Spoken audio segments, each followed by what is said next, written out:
Hello everyone, welcome to my channel Aarti's study hub.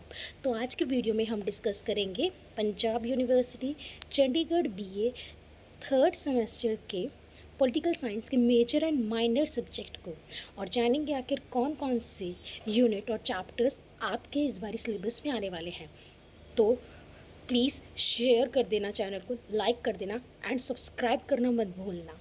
So video को start करते हैं। तो अब जैसे जानते हो कि आप सबके एग्ज़ाम ख़त्म हो चुके हैं, ठीक है।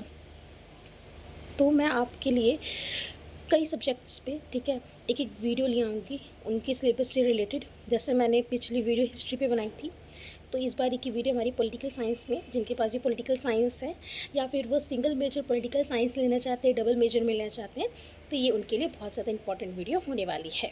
सो लास्ट तक बने रहिएगा। सो आप देख सकते हैं, जैसे मैंने बताया, सबसे पहले फर्स्ट ऑफ ऑल देख लो, इसका एग्ज़ाम जो होता है ना वो 90 मार्क्स का होता है, ठीक है। ये साइड में सारी डिटेल्स दे रखे हैं। 90 मार्क्स का एग्ज़ाम होता है और 10 मार्क्स की इंटरनल असेसमेंट होती है और टाइम होता है हमारा 3 आवर्स का, ठीक है। आई होप आपको ये समझ आ गया होगा। सो चलते हैं अब नीचे, देखते हैं आखिर कौन कौन से यूनिट्स और कौन कौन से चैप्टर्स होने वाले हैं। सो यूनिट और चैप्टर्स की मैं बात करूँ तो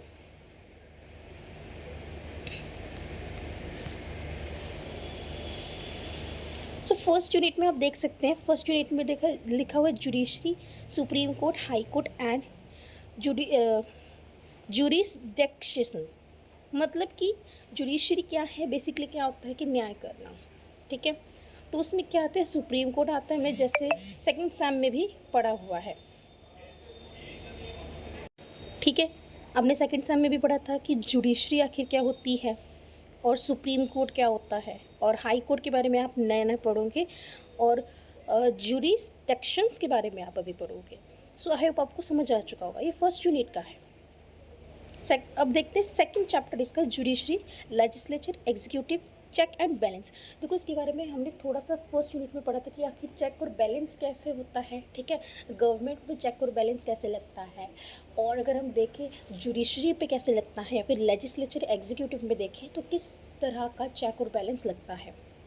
तो ये था फर्स्ट यूनिट। अब देखते हैं सेकेंड यूनिट क्या है। सेकेंड यूनिट आपका है इंडियन फेडरेशन, ठीक है, जो भी इसको प्रोनाउंस करते हैं, फीचर्स, यानी जो फेडरेशन है हमारी, फेडरेशंस, ठीक है। तो क्या है आखिर, फेडरेशन है ना हमारा कंट्री, ठीक है, तो इसको मानता है इसीलिए। और सेंटर स्टेट रिलेशंस की, आखिर सेंट्रल गवर्नमेंट और स्टेट गवर्नमेंट के बीच में कौन कौन से रिलेशंस हमें देखने को मिलते हैं, ठीक है। और एसाइमेट्रिक फेडरेशिज्म, ठीक है, ये क्या चीज़ है इसके बारे में तो मुझे भी नहीं पता, बस इतना आप जान लो, अभी इसका मतलब अब सर्च कर लेना, ठीक है। सो ये था सेकंड यूनिट। अब थर्ड यूनिट पे चलते हैं। सो थर्ड यूनिट है हमारा, थर्ड यूनिट में हमें दे रखा है state legislature, composition, powers and functions. देखो स्टेट की लेजिस्लेचर क्या होती है बेसिकली, और governor, appointments, powers and positions, आखिर उसकी गवर्नर की आखिर पोजीशंस एंड पावर्स क्या होती है एज एक स्टेट में, ठीक है। आप देख सकते हैं चीफ मिनिस्टर्स के बारे में बता रखा है। चीफ मिनिस्टर क्या है, उसकी अपॉइंटमेंट कैसे होती है, जिसको हम सीएम बोलते हैं बेसिकली, वो हर स्टेट का होता है। अगर इंडिया में 28 स्टेट है तो 28 स्टेट के अपने डिफरेंट, ठीक है, अपने वेरियस क्या होंगे, चीफ मिनिस्टर्स होंगे। तो अपॉइंटमेंट यानी कि उनकी नियुक्ति किस प्रकार की जाती है, पावर्स यानी उनके पास किस प्रकार की शक्तियाँ होती हैं, पोजीशंस मतलब क्योंकि क्या पोजीशंस है उस स्टेट में, उसका क्या महत्व हो जाता है, ठीक है। अब है fourth, election commission of India, ठीक है, यानी कि इलेक्शन कमीशन यानी भारतीय चुनाव आयोग जिसको हम बोलते हैं हिंदी में, उसका कंपोजिशन मीन्स उसकी संरचना कैसी है, उसका कंपोजिशन, उसकी एक तरह से उसका स्ट्रक्चर कैसा है हमें देखने को मिलता है, उसकी पावर्स क्या है, ठीक है, और उसके रोल क्या है। बेसिकली रोल तो देखो हमें पता है कि वो चुनाव करवाता है, चाहे प्रेसिडेंट का हो, चाहे हम कहें लोकसभा हो, राज्यसभा के हो, विधानसभा के चुनाव, ठीक है। तो इन तरह के जितने प्रकार के चुनाव होते हैं, पंचायती चुनाव हो, किसी प्रकार का चुनाव हो, ठीक है, इंडिया में होने वाला, वो कौन कंडक्ट करवाता है हमारा इलेक्शन कमीशन ऑफ इंडिया। फिर उसके बाद है स्टेट इलेक्शन कमीशन।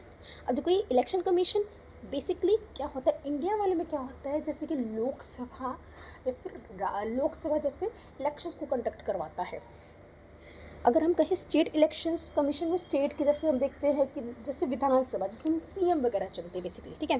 तो इनका क्या रोल होता है स्टेट में एज अ इलेक्शन कमीशन का। आई होप आपको वीडियो समझ आ गया होगा। और इलेक्टोरल रिफॉर्म क्या होता है, इलेक्टोरल रिफॉर्म, इलेक्टोरल के बारे में बेसिकली हमने थोड़ा सा पढ़ा था, वो मे बी शायद वो अलग चीज़ हो सकती है। इलेक्टोरल कॉलेज वो अलग चीज़ है और इलेक्टोरल रिफॉर्म वो अलग चीज़ है। आई होप आपको वीडियो समझ आ गया होगा। कुछ भी नहीं समझ आता तो प्लीज़ कमेंट कर दिया करो, बता दिया करो। और thank you so much 100 subscriber के लिए। प्लीज़ ऐसे ही सब सपोर्ट करो, अपने चैनल को आगे बढ़ाओ। और अगर आपको कोई भी डाउट होता है प्लीज़ कमेंट किया करो और प्लीज़ अपना फीडबैक ज़रूर दिया करो, ताकि हमें पता चले हम कैसी वीडियोस बना रहे हैं और हमें मोटिवेशन मिलता रहे, हम आपके लिए बहुत सारे वीडियोस ला सकें। और जैसे स्टूडेंट से रिलेटेड कोई भी प्रॉब्लम होती है, सिलेबस से रिलेटेड होती है, तो हम उसको सॉल्व कर सकें। ये हमारे लिए एक मदद होती है, हम हेल्प करना चाहते होते हैं। आई होप आपको वीडियो अच्छा लगेगा। प्लीज़ शेयर करना मत भूलना, लाइक करना मत भूलना, प्लीज़ सब्सक्राइब ज़रूर कर देना चैनल को। So happy learning and happy summer vacations.